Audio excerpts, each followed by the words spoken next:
Imagine a time over 3,000 years ago, when Egypt was the greatest civilization on earth. Its mighty temples echoed with prayers to countless gods, each one carefully tended by powerful priests. But one pharaoh dared to challenge everything his people believed in. His name was Akhenaten, and he would become one of history's most controversial rulers. Picture this: a young pharaoh raised in luxury, suddenly declaring that all of Egypt's gods, the very foundation of their society, were false.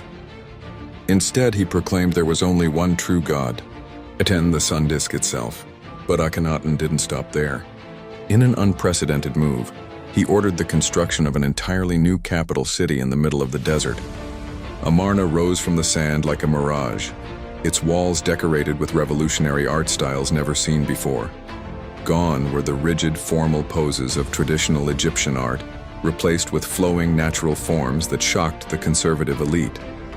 At his side stood one of history's most fascinating women, Queen Nefertiti. Unlike any queen before her, she wasn't just a royal wife. She was depicted as Akhenaten's equal, officiating at religious ceremonies and wielding real political power.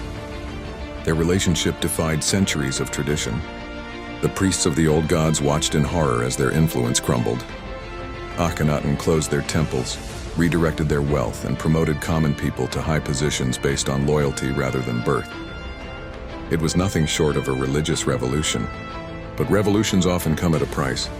The common people struggled to understand this abstract new religion that replaced their beloved gods. The priests seethed with resentment, and when Akhenaten died, everything he built came crashing down. His young son, Tutankhamun, yes, the famous King Tut, was placed on the throne and quickly restored the old ways. The priests and nobles reclaimed their power, and they took their revenge. They didn't just abandon Amarna, they tried to erase Akhenaten from history itself, chiseling his name off monuments and trying to pretend he never existed. But they couldn't erase the questions he left behind. Was Akhenaten truly a heretic who nearly destroyed Egyptian civilization, or was he something else? Perhaps the world's first revolutionary who dared to imagine a different kind of faith centuries before others would attempt the same. Even today, scholars debate whether he was a madman or a visionary. His story reminds us that sometimes the most remarkable changes in history come from those willing to challenge everything their society holds sacred. Whether you see him as a hero or villain, one thing is certain: Akhenaten's brief reign changed Egypt forever, leaving us with one of history's most fascinating mysteries.